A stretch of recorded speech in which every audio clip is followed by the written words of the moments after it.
The Whispering Forest had always been neutral ground, a place where neither dragon nor monster dared to claim dominion. Ancient trees twisted toward the sky like gnarled fingers, their leaves shimmering with an otherworldly glow. Tonight, the forest held its breath under the light of a celestial eclipse. When the moon turned crimson and magic thickened in the air, Draven moved silently through the undergrowth, his silver scales catching fragments of moonlight. At 28 winters, he had fought in countless battles to protect the Dragon Highlands from monster incursions. His amber eyes scanned the darkness with practiced vigilance. He had been sent on patrol alone, a punishment from Orlena for questioning the necessity of their endless war. The crack of a branch made him freeze. His hand moved to the hilt of his blade, but what emerged from the shadows made him hesitate. She was unlike any monster he'd encountered in battle. Her skin was a soft violet, like twilight itself had been woven into flesh. Luminescent markings traced delicate patterns along her arms and neck, pulsing gently with her heartbeat. Her eyes were large and expressive, the color of deep forest moss, and they widened in fear when they met his. Nyx stumbled backward, her flowing dress catching on thorns. She had ventured too far from the monster valleys, drawn by curiosity about the eclipse. Her guardian Morrigan had warned her countless times about the dangers beyond their borders, especially the dragon warriors who killed without mercy. Yet the creature before her did not attack. He simply stood there, watching her with an intensity that made her breath catch. Neither moved. The forest seemed to hold its breath with them. Somewhere in the distance, a nightbird called, breaking the spell. "I will not harm you," Draven said slowly, surprised by his own words. His training demanded he capture or eliminate any monster found near dragon territory. Yet something in her frightened expression stopped him. Nyx's voice was soft, musical. "You are Dragon Clan. You are supposed to hate me." "I am supposed to do many things," he replied, lowering his hand from his weapon. "But tonight, under this strange moon, I find I am tired of doing what I am supposed to do." She studied him carefully, searching for deception. Monster girls like her possessed an innate sensitivity to emotions, a gift that had saved her kind from countless betrayals. But from this dragon warrior, she felt no malice, only weariness and a deep, aching loneliness that mirrored her own. "Why are you here alone?" she asked, taking a tentative step forward. "I could ask you the same question." A small smile touched her lips. "I wanted to see the eclipse from the old stone circle. They say it is the most powerful place in the forest during such events. I did not expect to meet anyone." "The stone circle?" Draven's expression shifted. "I am headed there myself. It is part of my patrol route." They stared at each other, both aware of the impossibility of what was happening. Every instinct should have driven them apart. Yet Draven found himself gesturing toward the path ahead. "Perhaps we could walk together. The forest is dangerous during an eclipse, even for our kinds." Nyx hesitated only a moment before nodding.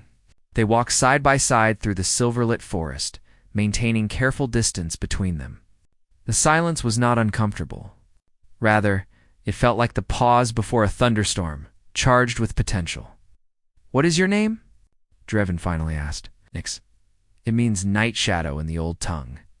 "I am Draven. It means firewind." "Firewind and night shadow," she mused. "How strange that we should meet." The stone circle appeared before them, ancient monoliths arranged in perfect symmetry. The eclipse painted everything in shades of crimson and silver. Nyx moved to the center, spreading her arms wide as energy from the stones resonated with her luminescent markings. They glowed brighter, creating patterns of breathtaking beauty across her skin. Draven watched, transfixed. In all his years of war, he had seen monsters only as enemies. He had never considered that they might possess such grace, such wonder. When Nyx turned to face him, her expression radiant with joy, something shifted in his chest. A wall he had built over decades began to crack. "Can you feel it?" she asked. "The magic in the stones? It speaks of times before the war, when our peoples lived without hatred." "I feel it," he admitted, stepping closer. "My scales respond to it. We dragons have our own connection to ancient power." She reached out her hand, then stopped, uncertainty crossing her features. "May I?" He understood what she was asking. To touch a dragon's scales was an intimate gesture, one reserved for family or mates. Yet he found himself nodding. When her fingers made contact with his forearm, where silver scales caught the moonlight, they both gasped. Warmth spread from the point of contact, not burning, but comforting, like sunlight after endless winter. "Your scales are beautiful," Nyx whispered. "Like frozen starlight." "Your markings," he replied, his voice rough with emotion. "They tell stories. I can almost read them." Time lost meaning as they stood in the stone circle, hands touching, worlds colliding. Drevin felt something he had never experienced in battle or in the rigid hierarchy of the dragon clans. He felt seen, truly seen, not as a weapon or a warrior, but as himself. "This is dangerous," Nyx said softly, though she did not pull away. "If your clan knew you were here with me, if my guardian discovered I had met a dragon warrior without fighting, we would both be punished. I know." His other hand rose to gently touch her cheek, marveling at how soft her skin felt. "But I cannot bring myself to regret this moment." The eclipse began to fade, normal moonlight gradually returning. Reality crept back with it. They would have to part. They would return to their separate worlds, to the war that had defined their existences. Yet as Drevin looked into Nyx's moss-green eyes, he knew with absolute certainty that something had changed forever. "Will you come back?" she asked. "Tomorrow night? I will be here at moonrise." Every rational thought told him to refuse. Every law of his people demanded he forget this encounter. But Drevin heard himself say, "Yes, I will come back." They separated reluctantly, moving toward opposite sides of the forest. Drevin paused at the tree line, turning back for one last look.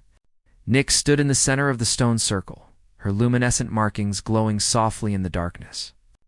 She raised her hand in farewell, and he returned the gesture before disappearing into the shadows. Neither knew that this moment, this forbidden meeting under a crimson moon, would set in motion events that would shake the foundations of both their worlds. The following night, Drevin returned to the stone circle as promised. His heart hammered against his ribs as he approached, half expecting to find the clearing empty. Perhaps Nyx had reconsidered. Perhaps she had realized the foolishness of their meeting. But when he emerged from the tree line, she was already there. Sitting on one of the ancient stones with moonlight painting her violet skin silver, she smiled when she saw him, and the warmth in that expression made his breath catch. "You came?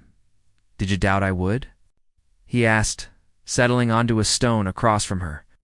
"I doubted my own sanity for asking," she admitted. "All day Morrigan watched me with suspicious eyes. She knows something has changed, though she cannot guess what. I have never been good at hiding my emotions," Drevin understood. His friend Phineas had commented on his distracted state during training, noting how Drevin's usual precision had given way to careless mistakes. "I am the same. My clan leader, Orlena, called me to her chambers this morning. She asked if something troubled me. What did you tell her?" "That I was questioning the purpose of our endless conflict." He met Nyx's gaze. It was not entirely a lie. They talked for hours that night, sharing stories of their lives. Nyx spoke of growing up in the Monster Valleys, how she had always felt different from others of her kind. While they reveled in their fearsome appearances and powers, she found herself drawn to gentler pursuits. She tended gardens of luminescent flowers, studied ancient texts, and dreamed of a world beyond. Territorial disputes, Drevin revealed his own doubts about the warrior path chosen for him since birth. He had been trained to see monsters as creatures without honor or feeling, yet Nyx possessed more compassion in her smallest gesture than many dragons he had known. He confessed his weariness with violence, his longing for purpose beyond the next battle. As the moon traced its arc across the sky, they moved closer to each other, the distance between their stones shrinking until their knees nearly touched. When Nyx shivered in the cool night air, Drevin wrapped his cloak around her shoulders without thinking. The gesture felt natural, right? "This cannot continue," Nyx whispered, though she pulled his cloak tighter around herself. "We both know where this leads. It's a heartbreak," Drevin agreed. "To betrayal of everything we have been taught. Two consequences neither of us can fully imagine. Yet here we sit. Yet here we sit. Their meetings became regular occurrences. 3 nights a week, then 4, then every night their duties allowed. They explored the whispering forest together, discovering hidden glades and crystal streams. Drevin taught Nyx about dragonflight patterns and the ancient songs his people sang to call the wind. She showed him how to read the luminescent patterns of monster magic and shared the healing arts her kind had practiced for generations.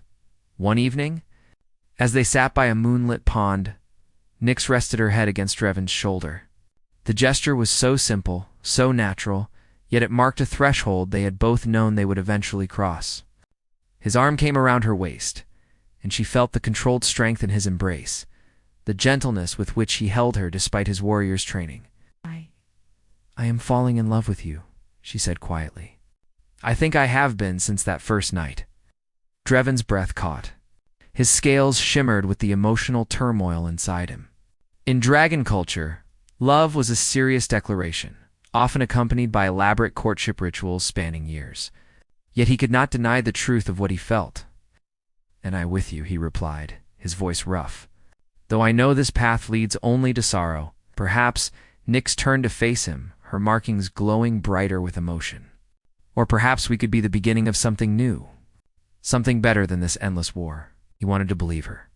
In that moment, with her luminescent eyes reflecting his own longing, he allowed himself to imagine a future where their love could exist openly, where a dragon and a monster girl could walk together without fear or shame. Their first kiss happened naturally, inevitably. Drevin cupped her face with careful reverence, mindful of his strength.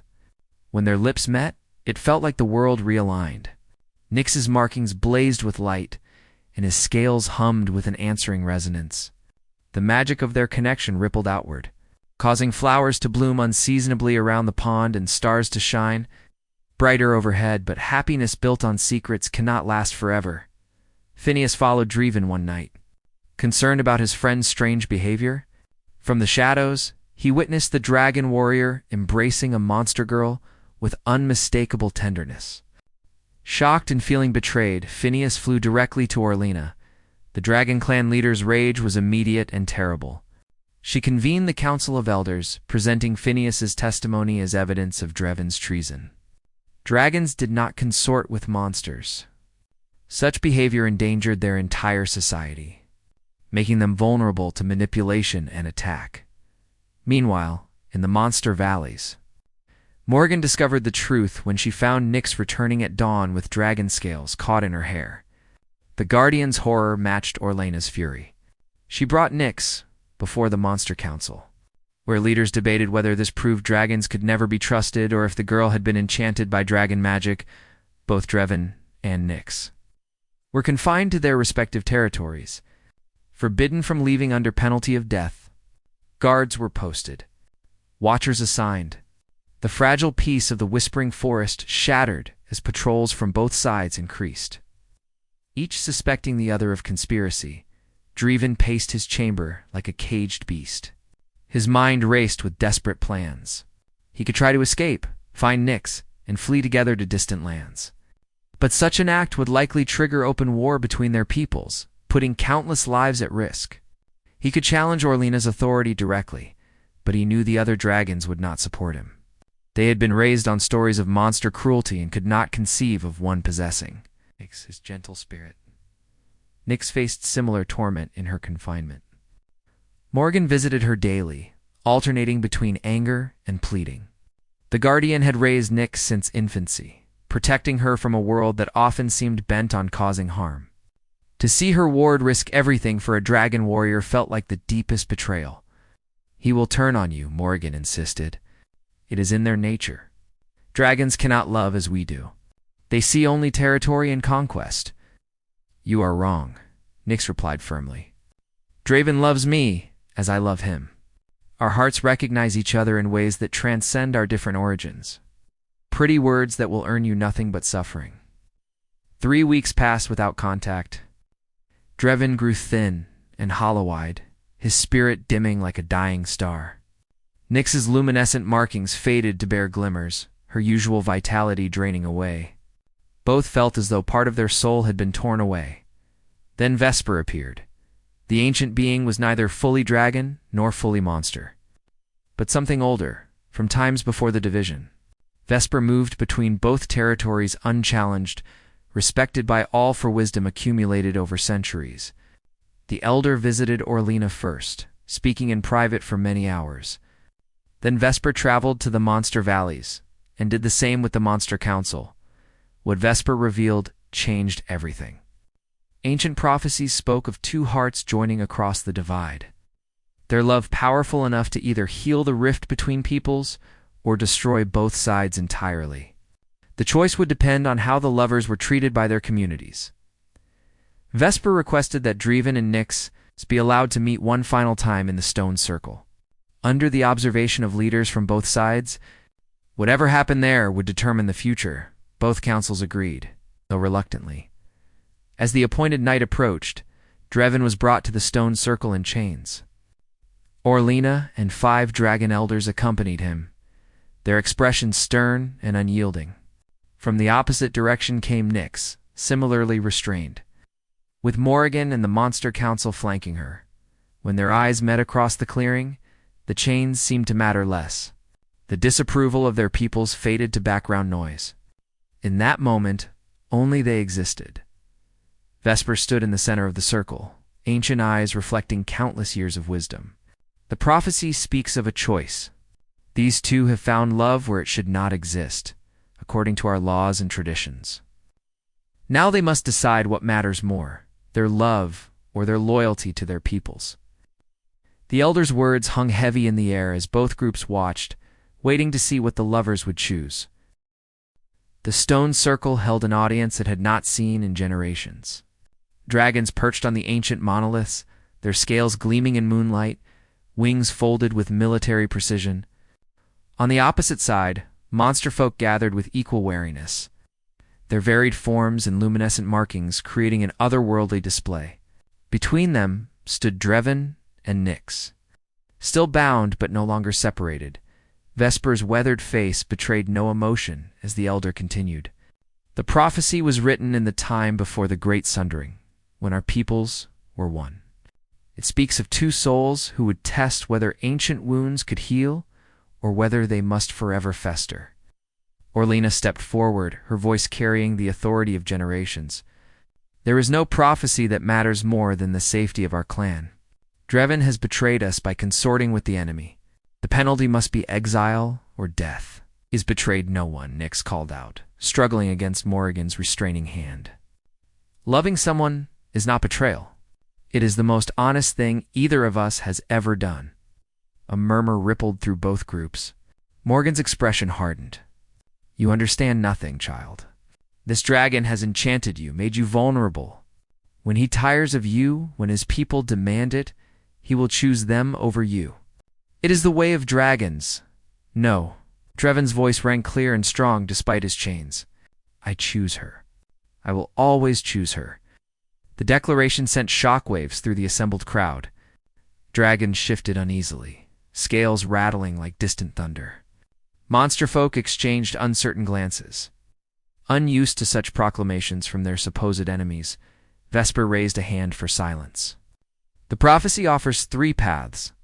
First, you may renounce each other, return to your peoples, and the division will continue as it always has. Second, you may flee together, abandoning your communities to face whatever comes. Or third, you may attempt the binding. What is the binding? Nyx asked, though something in her heart already knew. An ancient ritual that joins 2 souls so completely that they become one in essence while remaining 2 in form. It requires absolute trust, total vulnerability, and willing sacrifice from both parties. Many have attempted it throughout history. Most have failed, their souls torn apart in the attempt.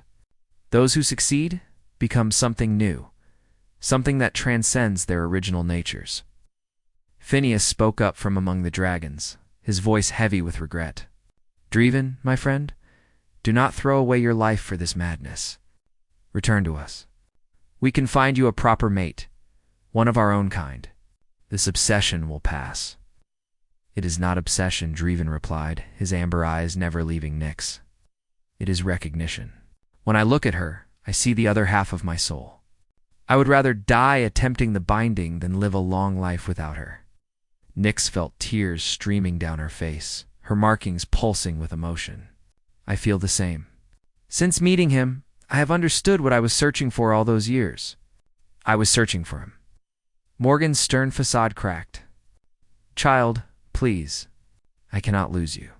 You are all I have left of your mother. And trust me," Nyx pleaded. "Trust that what I feel is real, that what we have found is worth the risk." Vesper looked between the two lovers, then at the assembled crowds. "The binding requires witnesses from both peoples. It requires that leaders from each side give permission, not because the lovers need approval, but because the ritual's success depends on the surrounding community accepting what they become. Without that acceptance, even a successful binding will result in rejection and eventual death." The words settled over everyone like a heavy cloak. Orlena conferred quietly with her fellow dragon elders. On the other side, the Monster Council engaged in fierce whispered debate. Morgan stood apart, torn between duty and love for the girl she had raised. Finally, Orlena spoke. "I will agree to witness the binding on one condition. If they survive, if they truly become something new, they must serve as bridge between our peoples. No more hiding in shadows. They will face the scrutiny of both sides and work toward lasting peace." The Monster Council's eldest stepped forward. "We agree to the same terms. But understand this, if the binding fails, if this proves to be manipulation or deception, the war between our peoples will intensify beyond anything seen before." "We understand," Dreven said firmly. "We accept," Nyx added. Vesper nodded slowly, then let it begin. "Remove their chains." As the restraints fell away, both Dreven and Nyx rubbed their wrists, then immediately moved toward each other. They met in the center of the stone circle, hands clasping with desperate relief. "Are you certain?" Draven whispered, his forehead touching hers. "There is no guarantee we will survive this." "I have never been more certain of anything," Nyx replied. "With you, or not at all." Vesper began to chant in the old tongue, words that predated the division. When dragons and monsters and all magical beings shared common language, the stones of the circle began to glow, responding to the ancient syllables. Energy built in the air, making scales shimmer and markings blaze. "You must speak your truths," Vesper instructed. "Hold nothing back. The binding requires absolute honesty, even when it hurts." Dreven took a shaking breath. "I have killed your people in battle, Nyx. I have burned monster settlements and called it justice. I have done terrible things in service to my clan, and those actions can never be undone." His confession hung in the air. Nyx's eyes filled with pain, but she did not pull away. "I have hated dragons for most of my life. My mother was killed by a dragon raid when I was young. I have wished for vengeance, plotted how I might make them suffer as they made us suffer. That hatred lives in me still, even as I love you." The honesty cut deep, but it also freed something. By acknowledging the darkness within themselves, they created space for transformation. Vesper's chanting intensified. The glow from the stones grew brighter, forming pillars of light that surrounded the lovers. "Now speak what you hope to become. I want to be someone who chooses love over loyalty to old hatreds," Dreven said. "Someone brave enough to build rather than destroy." "I want to be someone who forgives without forgetting," Nyx added. "Someone who can honor the past while creating a better future."